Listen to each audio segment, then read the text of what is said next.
feel like I've been run over by a battle wagon. Ah.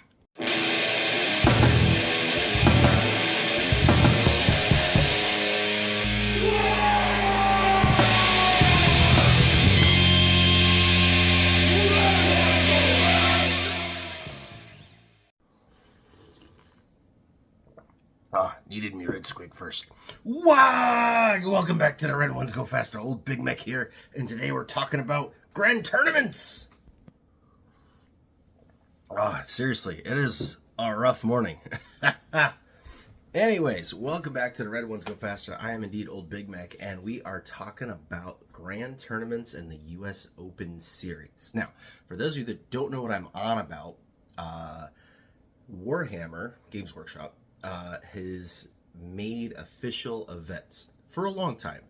There's all sorts of store tournaments, old things like the Ard Boys tournament, of which you can see here, Old Big Mek, very oldly, was a winner in. But yeah, what we have now in the 2020s are the U.S. Opens. And what those are these ginormous events that happen all over the United States. Now, they have different events in different parts of the world, but Old Big Mek, fortunately or unfortunately, lives in the United States, and what we have are the U.S. Open Series. So what they are a series of grand tournaments that also include grand narratives, and they are for Warhammer 40,000, Age of Sigmar, Kill Team, Underworlds, yada, yada, yada. What has happened is, last year, they had this series of events, and there was one in Tacoma, the Tacoma Open. And Tacoma happens to be a few hours from Old Big Mek's mech shop here. But when you only have 4 across the entire country, and the United States is a ginormous country, it's pretty cool that there's one that's actually like a reasonable distance away. And I really wanted to go to it, but things happened, scheduling conflicts, not enough teeth, all that good stuff. Didn't make it. Well, this year they announced it again, and Tacoma was back on the schedule, and some of the other cities got, changed or moved or lost, and so now we only have 4 this year. I think there were 5 last year, but anyways, Tacoma was still on there, and a lot of my local friends, War Boss Ken and Tom and those guys, they went to the Open and had a fantastic time, and I didn't want to miss out again. And one of the new things that they had for this year is called an Experience Pass. And so the Experience Pass is a new, not just lower cost, but it's just a different experience. So the Experience Pass holders get to do a whole bunch of activities. So you can enter the Combat Patrol Tournament if you want. You get the event-exclusive miniature, full access to the hobby area, including paint and take, and a miniature repair area. This is the part that really interested me, was the U.S. Open painting competition, which we'll get back to in a minute. We need to talk about that. And compete for the title of Hobby Champion. There's also a board game lounge, video game lounge, a pin map, I guess the Squigs, photo op station, etc. You also get an open play ticket and a hobby challenge. So open play is you could just go play games, pick up games, but they don't count for the tournament or anything. And then the hobby challenge is really cool. So this is everybody gets the same miniature. And then there's a huge pile of bits and all the paints and whatnot. And you build it and paint it there at the event. And then they have different awards for the hobby challenge, which is pretty cool. So that is the ticket. So Old Big Mek liked the sound of that, and he bought that ticket right away. So I do have that ticket. I am definitely going to the Tacoma Open this year, and I'm really, really excited about it. What has changed is my scheduling and whatnot has kind of opened up where, because the Grand Tournament itself is 3 days. If you want to go play competitive Warhammer, you need to be there all 3 days. I wasn't sure that I was going to be able to get the time off to do that versus doing 2 days, on the weekend. And now I can. So now I'm sitting here thinking, do I upgrade my ticket? Do I change from the Experience Pass to the full meal deal? Here's the information on that. So you get 8-round, 3-day tournament for 450 players. Now, it has been crafted to account for different levels of gaming skill and player focus, which this is what intrigues me, is that there's a path to victory no matter what type of player you are. And Old Big Mek is very much a casual player, but you get to have a great time with amazing models and roll handfuls of dice on there, and they are beautifully crafted war-torn battlefields. So for the standard ticket package, you get the swag bag, the objective chip tokens, notebook and pen, mission cards, $10 credit to the Warhammer store, which I don't think any of this you get with the hobby experience. So that is something very interesting. And then there's a premium ticket. So premium ticket, you get both miniatures, a set of dice, a lanyard, another $10 voucher or to the event store, a challenge coin, and a bunch of other things, over $200 in gear. And then you get that experience pass, the thing that I already have for free with any of these tickets. So that's the dilemma I'm stuck in now, is I do have tickets for the experience pass. I definitely want to go and enter the painting competition, but there's not a whole lot else going on other than a random pickup game or watching other people play or doing that build and take challenge. Yeah, it sounds like a whole lot of hanging out, but not a whole lot going on. And really I'm really scared, honestly, and nervous to go to an event like that and play 8 games of Warhammer 40,000. I think I've played 8 games of 40K in the last 2 years, right?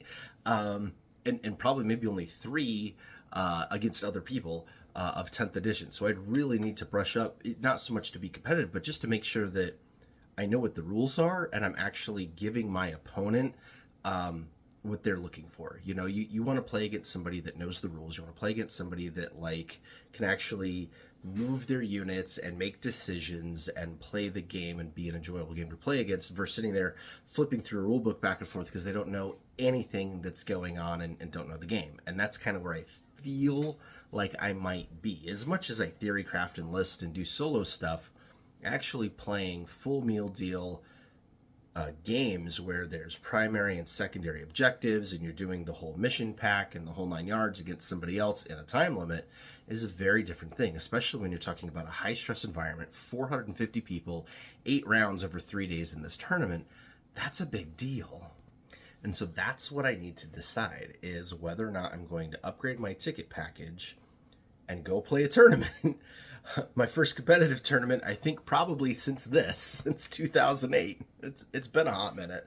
And just see what it's like, or stick with what I've got and just go and enjoy myself and be a filthy casual. Now, there are a ton of ticket options. They do have information for day shoppers, hobby master classes. There's that experience pass. There's the Age of Sigmar one. There's the hobby challenge you can get on its own or add on to another ticket. There's hobby master classes, Blood Bowl, Kill Team, Underworlds, Legions Imperialis, Crusade, and a 2-day Academy of Painting. So the long and the short of it is there's supposed to be something there for everybody, even if you are a filthy casual in 10th edition like I am, or don't necessarily play 40K and play one of the other games, and just kind of to go experience the whole Warhammer hobby without necessarily being a 40K hardcore grognard. Now, all that being said, I think what interests me about it is, you know, obviously our codex just dropped and all that stuff, but it's not so much, I mean, I could bring any of my armies, but I know that they're reading about the one that just happened, which was in Dallas just a couple of weeks ago. I know that there are special painting prizes for the tournament players that are separate from the painting competition. So basically your army that you are playing in the tournament, if they like your army enough, then your army gets to go get displayed and judged as a separate piece of competition, which is really intriguing to me because I am an army painter more than a figure painter, right? And so now in my head, I'm like, okay, I'm going to bring my orc army as thematically as possible with all of my favorite best painted minis.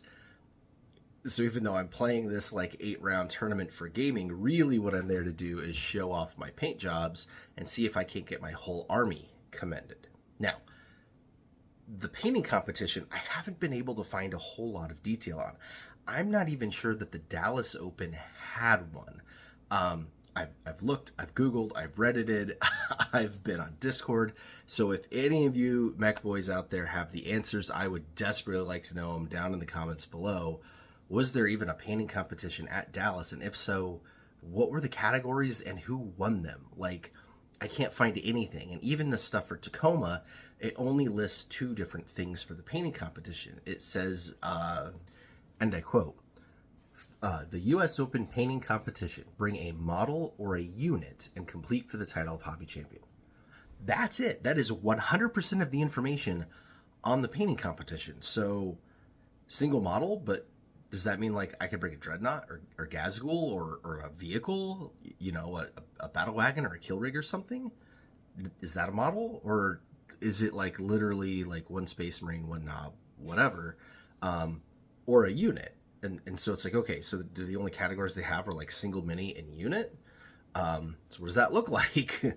Like, is unit like a kill team, or is it like on a diorama base? Is it, what is it? And these questions are all important because Games Workshop famously does the Armies on Parade thing every October, which I love. I really do love Armies on Parade. But what has happened is Armies on Parade became display boards on Parade. And so it was all about having this ginormous honking display board with terrain all over it and backdrops and things, and the armies themselves kind of really didn't matter. And they finally fixed that for this year. In 2024, there is now Armies on Parade, where you just put it on a flat gaming surface and they judge the army, and then they have the display board. So yeah, while I'm glad they fixed Armies on Parade, it makes me really nervous about what this is actually going to be at the US Open. Like, if I bring Kyria Draxus, this like tiny little Inquisitor model, and then she's got to go up against, like I said, a Rogel Dorn or, a Titan, it's a single mini, right? It just makes it a little hard to plan. So hence the like, oh, okay, maybe upgrade the ticket, do the gaming so that I get some more out of the event, in the experience as well. But also like maybe the whole army can get commended and still do the painting competition. So let me know your thoughts. Let me know, did you go to the Texas one? Can you comment down below? Did you go last year? What can I expect here? Am I going to have a good time with 8 games? How much do I need to practice? All that good stuff. I'd really appreciate it. So, but this is it. We are not too many rotations away from this thing happening. So I need to make a decision, and I need to get working on it, because whether it's just painting up some single minis to bring for that painting competition, or making sure my army is completely up to snuff and that I'm ready to go for gaming, I got a lot of work to do on this road to the Tacoma Open. So, yeah, again, anything that you could let me know down in the comments. Really appreciate it. Until next time, Wagon!